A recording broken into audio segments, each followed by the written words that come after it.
Joe Robine of American Cane Self-Defense for Cane Masters. Let's talk about Cane Masters' exciting customize your own cane feature. Now, I'm starting off here, I'm using this as an example of a base cane. This is very nice, by the way. I personally love the deep, dark brown color. This one is a 1-inch, and just know that Cane Masters canes are made of hardwoods. They're usually going to be made of hickory or oak. And they're designed for functionality, not just to withstand your weight and everyday use, but also for training. And there's different forms of training. There's movement training, there's handling, you can be making contact on a bag, training with another individual, exercising with the cane. So it's designed for all that. And that's the first thing you want to ask yourself is, what am I going to be using this cane for? Now listen, in ACSD, we classify about 11 different types of canes. And I remember decades ago when we first started in this industry, in this niche, it was just about a handful of canes. But today it's moved on. And over the years now, you have several different types of cane models under these different categories. If we're going to narrow it down, right, usually when you're first starting off, it's either going to be for movement, you're going to want this for mobility, for training, or you're going to want it for self-protection. And the difference in that has to do with the amount of work that is done on the shaft and that is done on the horn. Okay, and that's what I'm going to go ahead. We're going to look at different canes, but this one in particular, let me bring your attention. This is what we call a set of grips. What do we want grips on there for? Well, if I'm walking around with this cane and I have my hand here for support on the horn and I slide down, once I slide down, usually I'm going to have that set of grip. It's just very comfortable. But it also, if I were exercising with it, right, then this becomes my landmark as to where to put the hands. Work done on the shaft.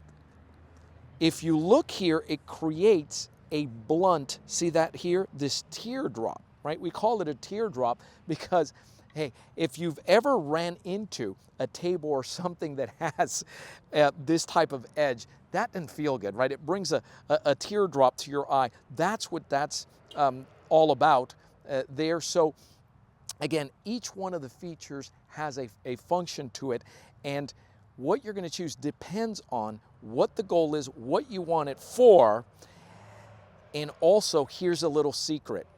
If and when you get bit by the cane bug, you're never just going to own one, right? If you're a firearm enthusiast, you know what that's about. Do you own just one? Do you golf? I don't golf, but I hear that those that golf, it's golf clubs, the same thing. Right? You're into it, and it's very common to have more than one. Maybe you want to comment here and let me know how many canes you already have in your collection. So this cane in particular, I want to bring your attention to what we refer to as a softer horn. And that means that if I take my palm here and I do this, that's not going to do any damage. Now, listen, I always put an asterisk by that. You see me doing this here. Somebody who is trained that knows what they're doing with a horn, if they were using it for self-protection, they can make this effective, because this is a great tool and can be a tremendous equalizer, but the real equalizer is your training, because you're always going to be limited to what your training allows you to do. But I want to bring your attention to this. Why would you want a softer horn? Softer, again, meaning that it's not going to rip, rake, it's not going to tear. Why? Because maybe you want it for training. And if you're training with a partner and you're going to do any movement, you don't want to snag, rip, or tear into your partner, because they're not going to want to train with you again. And so that's one of the characteristics of canes that we use for training, and not just for solo training, but always keeping in mind that if we're going to train with a partner, something like this is going to save them from getting cut, getting raked. On this cane, let me bring your attention to the horn. Now, here you see that this horn is shaped in such a way that if you do use your palm and you go to pull, it can leave a mark.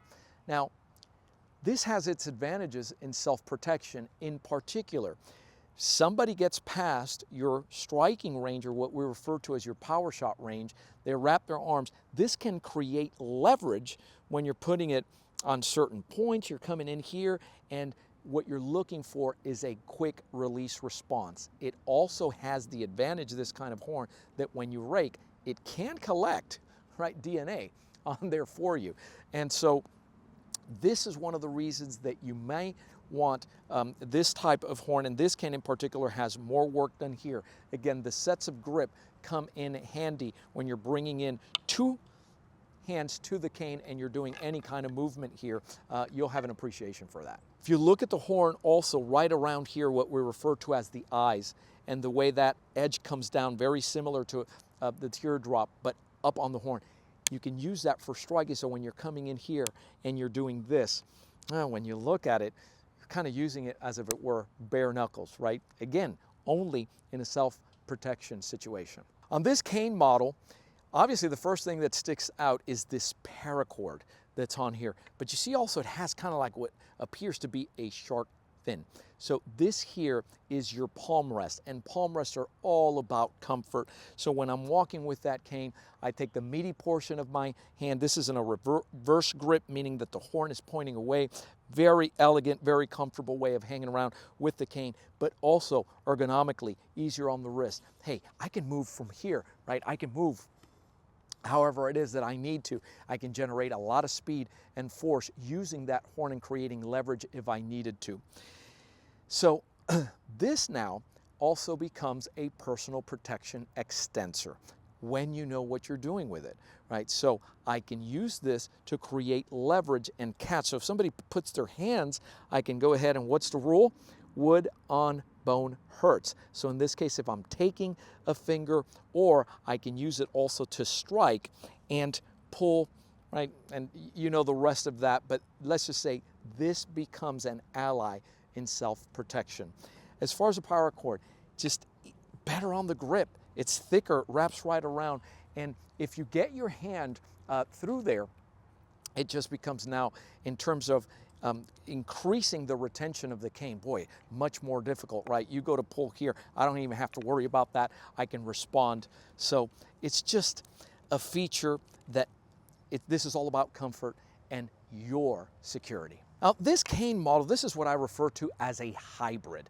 And this is, the movement has been over the years, especially in ACSD and cane flow, for the lighter cane. Why? Because they're easier to handle, easier to maneuver, right, to hang around with. This in a 7/8 rather than an inch, and the reason it's a hybrid is because in addition to being a light cane, one that is easy, one that you're never gonna reach out and say, boy, that cane was real heavy. That's something to consider if you have arthritic conditions, if you have carpal tunnel, if you have a weak tensile grip, and those heavier canes, you know, doing figure eights and doing some of the movements, you say, oh, I gotta work my way up to that. You're never gonna have that with something like this. But pay attention, it has the sets of grips, and look at the horn right here. Boy, it's designed, it's got a nice design, nice looking, but the functional use is, again, for a quick release response. So this type of hybrid